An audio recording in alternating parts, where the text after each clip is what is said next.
Bố mẹ ruột hôm nay phải ngủ trưa ngoài ban công, để lại phòng cho em họ Mạnh Tử Hàm. Hai đứa em trai xinh đầu đến đón tôi về nhà. Thấy tôi mặc quần áo mới thì vô cùng kinh ngạc. Tôi thẳng thừng từ chối đề nghị quay về nhà họ Diệp. Thoáng cái đã đến ngày học phụ đạo của lớp tên lửa.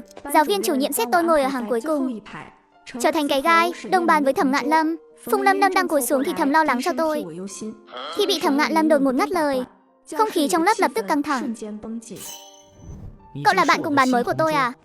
Chào cậu, tôi là Diệp Linh Thần. Tôi biết cậu, kẻ nhà quê nổi tiếng của nhà chủ nhiệm Diệp. Vừa về nhà đã khiến nhà họ Diệp náo loạn cả lên.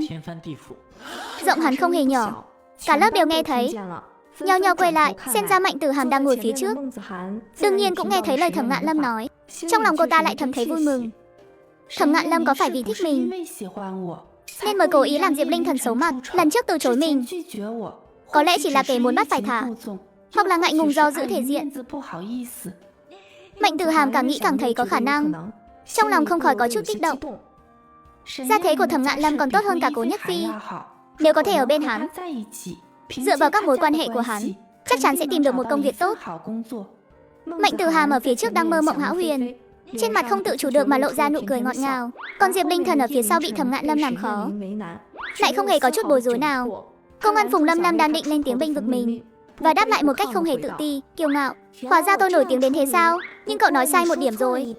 Không phải tôi khiến mọi thứ náo loạn, mà là có những người giấu trong lòng những suy nghĩ bẩn thỉu, không muốn thấy tôi sống tốt. Thật thú vị.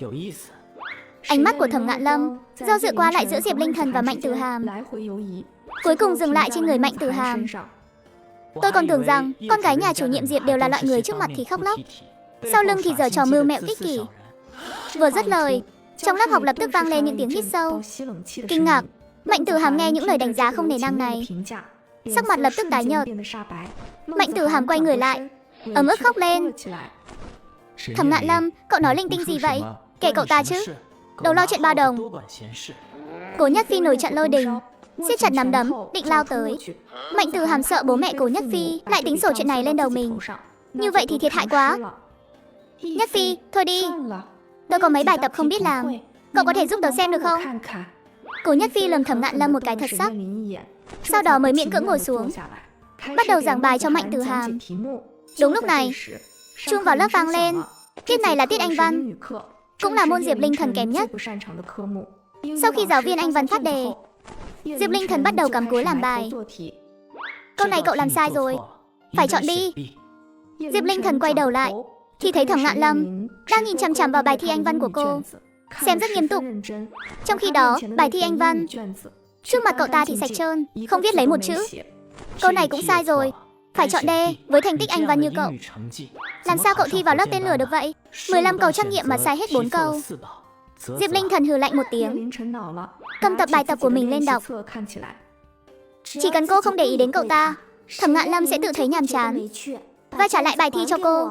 Quả nhiên, Thẩm Ngạn Lâm thấy Diệp Linh Thần không để ý đến cậu, cảm thấy mất hứng, bèn trả lại bài thi cho Diệp Linh Thần. Giận à, tôi làm vậy là tốt cho cậu mà. Tiếng Anh không chỉ cần làm bài tập là có thể tiến bộ được. Vậy tôi nên học thế nào? Tiếng Anh rất đơn giản. Tiếng Anh cũng có quy luật và công thức, chỉ cần tìm ra là có thể làm đúng bài. Nghe nói toán và vật lý của cậu rất giỏi. Tạm ổn thôi, hay là thế này đi, vật lý và toán của tôi hơi yếu, còn tiếng Anh của cậu thì không được. Chúng ta lập nhóm học tập hỗ trợ lẫn nhau. Sau khi tan học, cùng nhau kèm cặp đối phương. Diệp Linh Thần cảm thấy cách này không tồi. Điểm tiếng Anh hiện tại của cô ấy quả thực hơi kéo chân lại. Muốn thi đậu đại học tốt, nhất định phải nâng cao tiếng Anh. Được thôi, nhưng vật lý của tôi, môn toán có lẽ không giỏi như cậu nghĩ đâu. Cậu đừng kỳ vọng quá lớn. Không sao, giỏi hơn tôi là được. Vậy đi, chúng ta cứ thử một ngày trước đã. Nếu trình độ của cậu không đạt yêu cầu của tôi, chúng ta lập tức giải tán, tan học gặp nhé. Không đợi Diệp Linh Thần đưa ra ý kiến, Thẩm Ngạn Lâm đã lén lút chuồn khỏi lớp học bằng cửa sau. Mãi đến giờ nghỉ trưa, Thẩm Ngạn Lâm vẫn không xuất hiện nữa. Diệp Linh Thần không nghĩ nhiều, cô ấy lấy hộp cơm ra, chuẩn bị đi căng tin hâm nóng thức ăn. Lúc này, Mạnh Tử Hàm đi tới, chặn đường cô ấy. Làm gì vậy? Buổi học thêm sau giờ học của hai người phải cho tôi tham gia. Thành tích của Thẩm Ngạn Lâm là điều ai cũng thấy rõ, chỉ có Phùng Lâm Lâm mới có thể cạnh tranh với cậu ấy. Nếu có thể tham gia nhóm học tập của Diệp Linh Thần, với trình độ của Thẩm Ngạn Lâm, thành tích của tôi nhất định sẽ cải thiện đáng kể. lại còn có thể tăng thời gian tiếp xúc với Thẩm Ngạn Lâm, để cậu ấy phát hiện sự dịu dàng, thông minh của mình. Học thêm cùng chúng tôi à? Tại sao chứ? Cậu là chị họ của tôi. Sao cậu không cho tôi đi cùng? Có phải muốn người khác biết cậu ức hiếp tôi ở nhà không? Đi đi, cứ thoải mái đi đi, xem ai tin cậu. Hơn nữa, chúng tôi là nhóm hỗ trợ học tập. Với thành tích của cậu thì giúp được gì? Dựa vào điểm số 18 của cậu à? Mạnh 18, Diệp Linh Thần kéo dài giọng, trêu chọc Mạnh Tử Hàm. Cô ấy không thèm để ý đến ánh mắt gần như phun lửa của Mạnh Tử Hàm nữa, cầm hộp cơm lách qua cô ấy, đi thẳng về phía cửa lớp. Mạnh Tử Hàm tức đến run rẩy cả người. Cô ta hằn học nhìn chằm chằm vào bóng lưng của cô ấy, mãi cho đến khi trung tan học reo lên. Thẩm Ngạn Lâm vẫn không xuất hiện. Thẩm Ngạn Lâm không đến rồi. Tôi đã nói rồi mà. Sao anh ấy có thể coi trọng cô được chứ? Liên quan gì đến cô?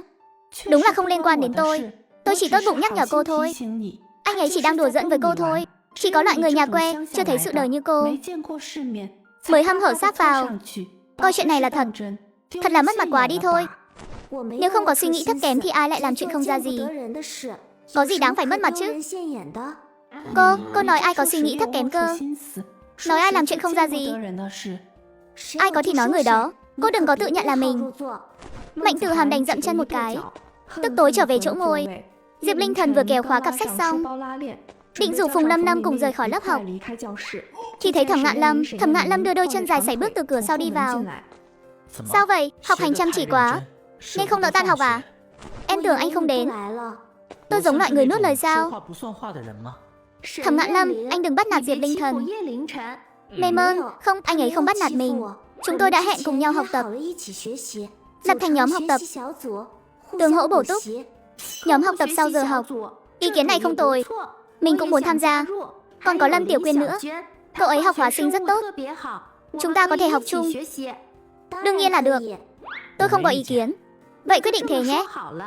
Tiểu Quyên thấy thế nào? Có muốn tham gia không? Được thôi, tiếng Anh của mình không tốt. Các cậu phải giúp mình đấy.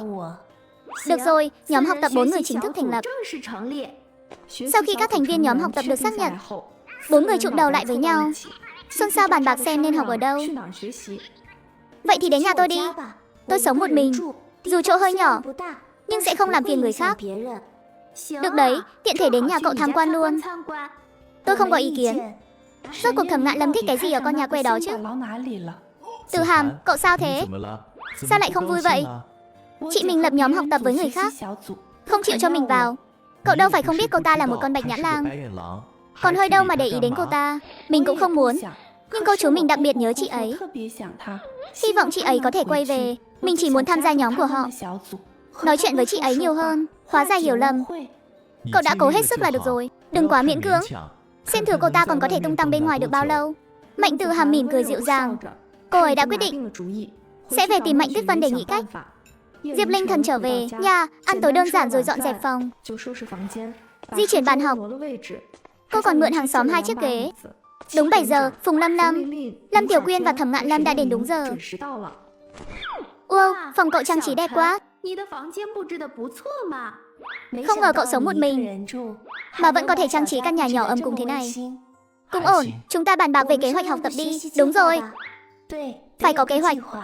Sau này cứ theo kế hoạch mà làm. Diệp Linh Thần lấy ra một cuốn sổ từ ngăn kéo bàn học, lật đến trang trắng, cầm bút chì lên bắt đầu kẻ bảng. 6 môn học, mỗi ngày chúng ta ôn tập 3 môn. Thế nào, được đấy. Tôi thấy ổn. Vậy tối nay chúng ta ôn tập tiếng Anh, ngữ văn và toán nhé. Hay quá, đúng lúc tiếng Anh và văn của tớ tệ nhất. Toán của tớ thì ổn, tớ có thể kèm cho các cậu. Thẩm Ngạn Lâm giỏi nhất môn tiếng Anh. Cậu ấy cầm đề thi, khoanh khoanh vẽ vẽ, giảng giải dễ hiểu và gần gũi. Phùng Lâm Lâm cũng chia sẻ vài phương pháp học tập hữu ích. Diệp Linh Thần lắng nghe rất chăm chú. Cô nhanh chóng ghi chép lại. Chẳng mấy chốc nửa tiếng đã trôi qua. Nghỉ giải lao một lát đi. 4 người cùng nhau bàn bạc nói chuyện. Hiệu suất cao hơn nhiều so với việc tớ tự học một mình. Đúng thế mà. 4 người, mỗi người phụ trách. Phùng Lâm Lâm chưa nói hết câu thì nghe thấy một tràng tiếng gõ cửa dồn dập. Ai vậy? Gõ cửa dữ thế?